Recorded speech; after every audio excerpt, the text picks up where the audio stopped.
For the past 5 years of my life, I've been spending time both inside and outside of graduate school conducting research on what it means to make something, how it works as a creative process, and why it matters to our lives. And to do the research, I left the field of information technology to attend an art school to study both visual and performing arts. So what I'd like to do today is share two of the stories from that experience and relate it back to the idea of going further. So on the second day of grad school, I was sitting in a classroom surrounded by freshman students. And I was kind of nervous at the time because at the time I was 31 and they were 18. And my art skills were crappy. I had no background in art and I couldn't draw to save my life. But thankfully, for the first assignment, the instructor started off by showing us a simple demo of how to properly fold a piece of paper. And I was like, I totally got this. But then after the demo, she turned to us and said, okay, now go fold something. And I was like, go fold what? And she said, whatever you want. And I froze. You see, for almost a decade before coming to graduate school, I had clients giving me problems to solve. But I've never quite gotten a problem like, fold whatever you want. So what was I supposed to do? I went back to my desk and started to brainstorm. I sketched as many different designs as I possibly could, hoping I could get to something that was good. But I couldn't. 6 hours passed by, and I just sat there with all my energy drained, unable to figure out what I should fold. But then I noticed something. I saw a girl sitting at the faraway corner of the studio. And even from afar, I could see a huge pile of folded objects on top of her desk. And I was like, wow, she really knows what she's doing. So I stood up, and I started to walk towards her. And when I got there, I was very surprised because nothing caught my eyes. There were a lot of objects on top of her desk, but none of them seemed very impressive. And I was like, this is it? So I tapped her on her shoulder and said, what are you making? And she said, I don't know. And I'm like, well, what are all these objects? What are they? And she said, I don't know, I'm just trying stuff out. I couldn't believe her. If she did not know, how could her hands be moving? If she did not know, how could she decide where to fold and in what direction? If she did not know, how could she predict what effect her fold could have on all the subsequent folds?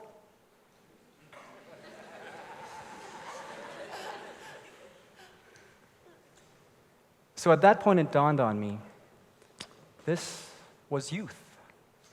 It's what was meant by having a beginner's mindset. It was humility. Never mind my lack of drawing skills, humility is what I really lacked. You see, all this time I thought making was something you do to produce a product, a means to an end. But no, making was going through a process with enough humility to admit that you do not know, yet having enough confidence to not let anyone convince you that you're crazy. It didn't matter whether she thought she knew or not, she was making. Just because she didn't know where she was headed, it did not mean she was lost. Just because she couldn't articulate her goals, it did not mean she lacked purpose. And when I realized this, I couldn't help but wonder, has much of my professional life has made me into an arrogant, dogmatic adult, stupefied by his own experience? Then a year and a half passed by, and I was now sitting in an acting class. And I was watching my friends rehearse for a play called A Streetcar Named Desire. And the scene was where the male character, Stanley, aggressively interrogates the female character, Blanche. And the night before, I'd actually watched the movie version of the scene where Marlon Brando and Vivian Leigh plays these roles. So I kind of knew what to expect. And to be honest, my friends were sucking really bad. Bad acting is kind of hard to watch. So eventually the director stops them, and she says, and she looks at my friend playing Blanche and goes, "What's going on in your mind as you're playing the role of Blanche?" And my friend goes, "Well, I'm trying to put myself in her shoes." And the director goes, "Okay, how do you think Blanche is feeling?" And my friend goes, "Defensive?" And the director goes, "What else?" And my friend goes, "Vulnerable?" And then the director pauses for a second and says, "Have you ever been in front of another man that made you feel so vulnerable that you felt the need to defend yourself?" And my friend pauses for a second, and she says, "Yes." And the entire room goes silent. And the director starts asking more questions. What was the day like? Was it hot or cold? How tall was he? What was the color of his skin? You don't have to answer out loud. Just remember what it was like. And before I know it, my friend begins to weep. And the director says, "Take that with you and say the lines." And as difficult as this must have been for my friend, she does it. And what came out was a beautiful performance. You see, all this time I thought acting was telling somebody else's story. But no, acting was having enough courage to tell your story. Of course, the name of the character, the situation, the costume, none of those were yours, but the experience that lying at the foundation of your performance, that was all yours. And when such sincere honesty was perceived, I, as an audience member, could not help but feel a profound sense of resonance, of connection. Because despite all the superficial differences I perceived of her, I could recognize an unmistakable quality of shared humanity. You see, the conclusion arrived at in my research was that at the heart of all creative processes is empathy. Think of the story of the paper folding exercise. When we try to empathize with another, instead of treating them as a problem to be solved, we listen to them. When we try to empathize with another, instead of telling them what to do, we let them surprise us. She was doing the same with her materials.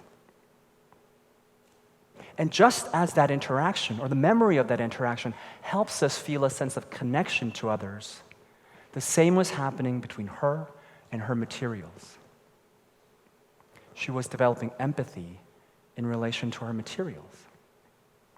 The same was true of my friend in the acting class.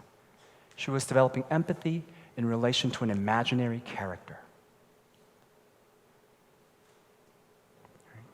I want you to think about that.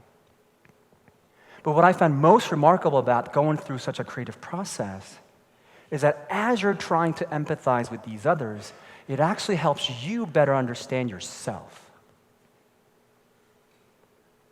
Have you ever had an experience where you're trying really hard to write clearly for other people, and it actually helps you better understand what you're thinking? Have you ever had an experience where you try to teach somebody something, and it actually helps you better understand what you're trying to teach? See, trying to empathize with another in the creative context is intrinsically reciprocal. Not reciprocal in the sense of exchanging gifts or favors, but in the sense that the act of giving is in and of itself an act of receiving. This is neither selfish nor altruistic.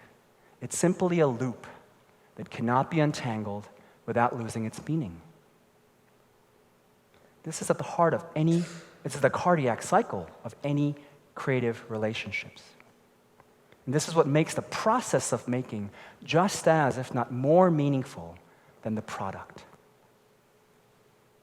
So what I'd like to do in closing is to challenge you to take a moment today and think about what going further means to you in your journey. And if you're unsure where you're going, I want you to remember the first story of having the humility to admit that you don't know while having enough confidence to not let anyone convince you that you're crazy. And if you are sure of where you're going, I want you to remember the second story of having enough courage to tell your story. And in both cases, I urge you to never forget the role of empathy in this journey. Thank you.